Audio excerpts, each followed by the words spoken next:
J'ai l'impression que chaque jour, il y a une nouvelle IA. Du coup, pour rester à jour au niveau de l'IA en tout cas, moi ce que je fais, c'est que je vais sur ce site. Hop, ça s'appelle Exploria. Et en fait, il y a toutes les IA qui sont catégorisées en fonction de leur type. Donc on a les dernières IA qui sont sorties. Donc ici, on voit Claude. J'ai fait une vidéo dessus hier. Il y a aussi celles qui sont dans les trends, qui font le buzz en ce moment. Donc notamment, il y a Notion AI ou VO3 de Google.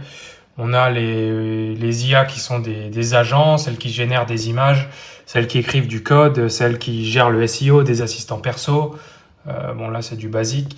On a toutes celles pour gérer le text-to-speech, donc pas mal pour faire des textes avec l'IA. Celles qui génèrent de la musique, l'audio, des vidéos, des mails, des logos. On a même les extensions ici, ChatGPT, pardon. Et on a aussi celles qui gèrent les fichiers, le face swap, etc., etc.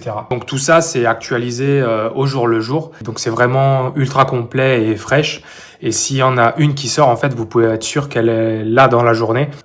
Du coup, c'est top pour se tenir à jour parce qu'avec toutes les IA qui sortent tous les 2 jours, même tous les jours, c'est vraiment compliqué et c'est du cardio si on n'a pas quelque chose en fait qui regroupe tout. Donc personnellement, j'utilise aussi Twitter, enfin X en complément. Donc avec ça, vous serez celui qui sera le plus au courant dans la pièce de l'IA si vous le consultez au moins une fois par jour. Et si tu veux plus d'astuces de news tech résumées et vulgarisées comme celle-ci, je te propose de t'abonner.